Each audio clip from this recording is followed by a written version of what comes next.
তোর দেশ আমেরিকা পারে নাই, চীন পারে নাই, জাপান পারে নাই, ইউরোপ পারে নাই, ইংল্যান্ড পারে নাই, কানাডা পারে নাই। তোমরা কি এর শত্রুর মোকাবেলা করেছো? মোকাবেলা করতে পারো নাই। তার কারণ হলো তোমাদের লকডাউন কেউ মানে নাই, তোমাদের স্বাস্থ্যবিধি কেউ মানে নাই। মানুষ গাদা গাদি করে তারপরে রাস্তাঘাটে চলাফেরা করেছে। মসজিদের মধ্যে তোমরা 3 ফিট দূরে দূরে দাঁড়াইবার কথা বলছো। মসজিদের মুসল্লিরা যায় কাতারের মধ্যে কাছাকাছি করে দাঁড়িয়েছে। তোমাদের আইন কানুন কেউ মানে নাই। তারপর সবচাইতে কম ক্ষয়ক্ষতি হয়েছে। আমি পরিষ্কার ভাষায় বলবো, যদি কেউ না মানে তাইলে সে বেঈমান হবে, গাদ্দার হবে। এই কাণ্ড হয়েছে বাংলাদেশে সবচাইতে কম ক্ষয়ক্ষতি হয়েছে একমাত্র ছাত্রদের দাওয়াতের কারণে, ছাত্রদের তেলাওয়াতের কারণে, গৌরী মাদ্রাসার ছাত্রদের উস্তাদদের আল্লাহ দরবারের রোয়াদের কারণে, তাবলীগ জামাতের কাকিউলার দলের তাহাজ্জুদের কারণে। বিশ্বাস না করে তাইলে তার ব্যাপার পরিষ্কার ভাষায় বলতে চাই, আমার বাংলাদেশ নড়ে সরে পড়ে না। খুলে দেখবেন, ইন্টারনেট খুলে দেখবেন, 5 পয়েন্ট ভূমিকম্প হয়েছে। দেওয়াল ভেঙে, বিল্ডিং ভেঙে সব একাকার হয়ে গেছে। উদ্ধার কার্যক্রম চলছে। আর আমার বাংলাদেশে 7.6 ভূমিকম্প হয়েছে। একটা দেওয়ালের গায়ে ফাটা দেয়নি, একটা ইট খসে পড়ে নাই। মোকাবেলা করেছেন পাকুল মাদ্রাসার ছাত্রদের অবদান।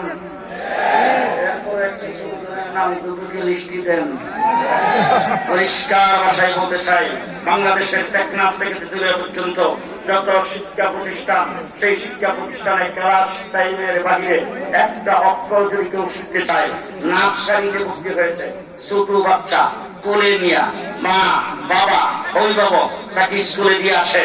এই ছোট বাচ্চাকে যদি সেই বাচ্চাটাকে একটু ভালো লেখাপড়ার জন্য পুরো একজন মাস্টারের কাছে আলাদা যদি একটা অক্ষর কেউ শিখাইতে চায়, প্রাইভেট টিউশন ফি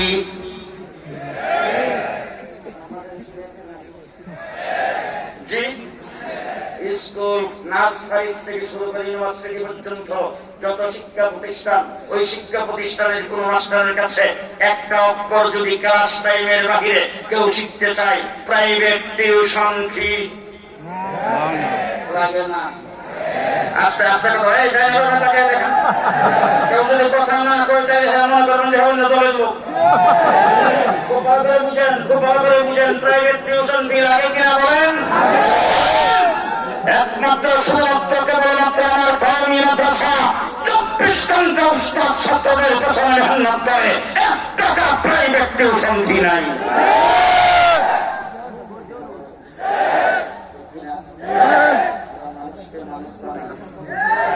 আমরা মানুষকে একটা শিকদার বানাই না, আমরা চুপটাকে গুন্ডা বদমাশ বানাই না। চুপটাকে গুন্ডা বদমাশ আমরা আল্লাহ বলি বানাই।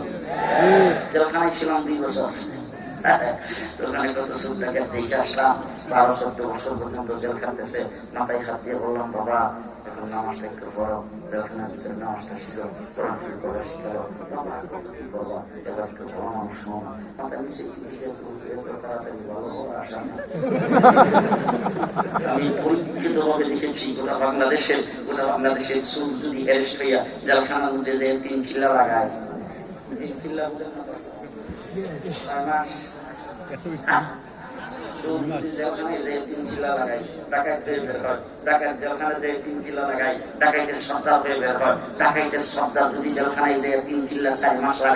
সন্ত্রাসের পথ বাধা হয়ে বের হয়। আর হাজারো মানুষের সামনে আমি আজকে চ্যালেঞ্জ করে বলে গেলাম, টাকা গুন্ডা বদমাশ মক্কু সুদখোর 60-70 বছর পর্যন্ত আল্লাহর নাফরমানি করেছে এমন কাউকে গ্রেফতার করে আমার কাছে নিয়ে আসেন। আমি মওলানা আব্দুল হাই বাহুবলীর মুরিদ করাইয়া দেবো, তার খানকাই পাঠিয়ে দেবো, অথবা কোনো পীরের দরবারে পাঠিয়ে দেবো, নতুবা কাকতি মাথায় দিয়া কাকরাইল মসজিদে নিয়া 4 মাসের জন্য তাকে চালান করে দেবো। 4 মাস পরে আইসা দয়ামীরের রাস্তা দিয়ে হাঁটলে মনে হবে দরগা মাদ্রাসার শাইখুল হাদিস যাচ্ছে। শান্তির রাজ আমরাই কায়েম করেছি। 14 টাকার গুন্ডা বদমাশ আমাদের কাছে তওবা করে ভালো মানুষে পরিণত হয়।